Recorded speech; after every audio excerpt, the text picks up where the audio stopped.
Alright, magandang hapon na ho sa lahat natin ng mga viewers Luzon, Visayas at Mindanao all over the world. Welcome naman sa ating panibagong video, panibagong reaction, mga ka-action, mga kakampeng. O eto mga DDS ha, sana wag nyo ho ito papalagpasin ang bidyong ito.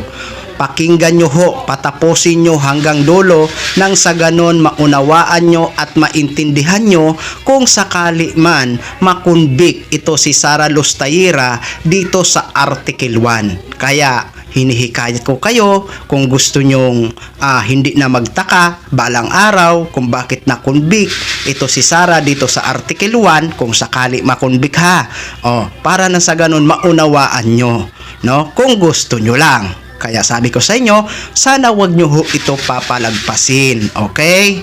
Kasi dito mga ka-aksyon, malinaw na malinaw ho ang ibinigay ng isang abogado na mga example, no? Kumbaga, halimbawa, ang confidential fund, no? Or halimbawa, ang pondo ito ay inilipat sa ibang pagkakagastusan ay may technical malversation ho ito. Ayon dito sa isang abogado na nag-explain. At ayon ho dito sa isang abogado, dito pa lang daw ay posible nang makunbik ito si Sara Lustayera. Napakaganda ho ng explanation ng abogadong ito. Kasi narinig ho natin sa COA witness nung nakaraan mga ka-aksyon na kung saan may pinagkakagastusan, kung hindi ho ako nagkakamali, correct me if I'm wrong, no? May pinagkakagastusan yata ng medical, tapos food aid, di ba? Malinaw na malinaw ho yun, mga ka-aksyon, mga kakampeng, no? Ayon sa COA witness, okay? So, kaya naman pala mga ka-aksyon, nung nakaraang araw, nakita ko ho ito, o napanood ko ho ito, si lead counsel, defense counsel attorney Season, na palabas ho siya ng session hall. Hindi ho siya naka-smile. Hindi ho siya naka-smile. At ito naman si Attorney Christine ng Defense. Abay, mukha yatang stress na siya kay Attorney Kapunan. Ano na ang nangyayari sa defense? Mahina na ba? Hindi nyo na ba kaya i-depensa ito? Ay, naku mga didi. Ito mga ka-action, para maintindihan natin lahat, panoorin at pakinggan ho muna natin itong isang abogado na nagpapaliwanag na ayon sa kanya ay dito pa lang ay posibleng dito ay makumbik ito si Sara Lustayera. Ito ho, credit o courtesy ho sa video ng Billionaire News Channel. Please allow me to use for informative purposes only. Thank you so much, ma'am and sir.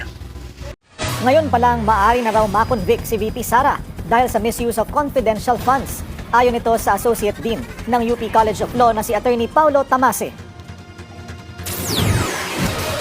Sa memo ng Billionaire News Channel, sinabi ni Attorney Tamase na hindi na kailangang patunayan ng prosekusyon na napunta sa personal na interes ang confidential funds. Sapat na anyang naipakita ng prosekusyon na hindi ito ginamit ayon sa Joint Memorandum Circular na nagtatakda kung paano dapat gastusin ang pondo. Definitely yung pera na pang surveillance operations, hindi po pwedeng ilipat na lang basta-basta. Kung mapatutunayang mali ang paggamit ng confidential funds, maaari rin daw itong magkaroon ng criminal liability. So mali din kung nagamit ang confidential funds sa purpose other than what is kumbaga stated in that Joint Memorandum Circular. Liable ho ba ang opisyal sa iba pang batas? Opo, no, actually good point, krimen po talaga siya.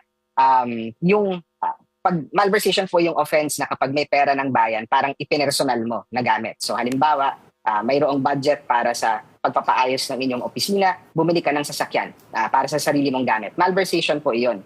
Pero mayroon pong malversation kahit na pang-official use pa yung ginamit. So, crude example, may budget ka para sa pagpapaayos ng opisina, ang ginawa mo, bumili ka ng vehicle para sa opisina mo. So kahit official use pa yun, hindi mo sinunod yung itinakda ng batas. Ang tawag po doon technical malversation. Posibleng maging mahalagang bahagi ng paglilitis ang testimonya ng mga dating Special Disbursing Officers ng OVP at DepEd. Inaasahang maglalabas ng subpoena ng impeachment court kina Marivic Pareha, Gina Acosta, Edward Fajarda, at OVP Assistant Secretary at Assistant Chief of Staff Lemuel Ortonio sa susunod na linggo. Ayon kay Tamase, maaring makatulong ang kanilang testimonya para mapalakas ang argumento ng prosekusyon. Kung allied pa rin po sila, then baka makakita tayo next week nung tinatawag natin na hostile witness. So iba po yung pagtatanong sa isang hostile witness dahil yung testigo na iyon, kaalyado yung interest niya doon sa interest nung kung sino yung nagte-testify siya against. Iginit naman ni Atty. Tamase na hindi maaaring iasa ng isang pinuno ng ahensya sa kanyang mga tauhan ng pananagutan sa confidential funds dahil hindi tulad ng ordinaryong paggastos ng gobyerno ang Nako, mga DDS, ayun ha, maliwanag na maliwanag ho ang sinabi ng isang abogado na taga-UP. Nako, mukha yatang dito na mayayari ito si Sara Lustayera. Mukha yatang dito na siya makukumbik. Article 1 pa lang ito. Malinaw na malinaw, mga DDS. Oo, tama naman si attorney. No? Hindi mo na sinunod ang batas kung ikaw mismo ay basta-basta ka lang lumipat ng pagkakagastusan. Dapat ang confidential fund, kung ano lang ho ang dapat pagkakagastusan, doon lang ho dapat yun igagastos. Pero malinaw nga ho ang kanyang explanation ng abogado, di ba? Kumbaga, hindi mo pwedeng ilipat sa ibang programa. No? Kasi hindi mo na sinunod ang batas kapag ikaw ay basta-basta lang na inilipat mo itong pondo sa ibang mga programa na hindi naman dapat related sa sinasabi na sa tinatawag na confidential fund. Dapat doon lang po talaga ito igagastos, 'di ba? O alam naman ho natin kung ano ang pinaka-priority na dapat pagkakagastusan ng confidential fund, 'di ba? Sa mga seguridad ho ito, sa surveillance, pagbibigay ng informasyon. Pero doon nga ho sa sinabi ng COA witness, may nabanggit ho doon na medical tapos food aid, no? Oh, yan po mga ka-aksyon, mga kakamping. Malinaw na malinaw ho na baka magkaroon nga ho ito ng technical malversation ayon dito sa kay attorney. Okay? So, good luck na lang mga DDS. Okay? So, yun lang ho mga ka-aksyon, mga kakamping, no? Gin-share ko lang ho sa inyo yan. Maraming salamat ho sa ating mga viewers Luzon, Visayas at Mindanao all over the world. Ako po ang inyong lingkod, si The Action Man. Have a good day, everyone.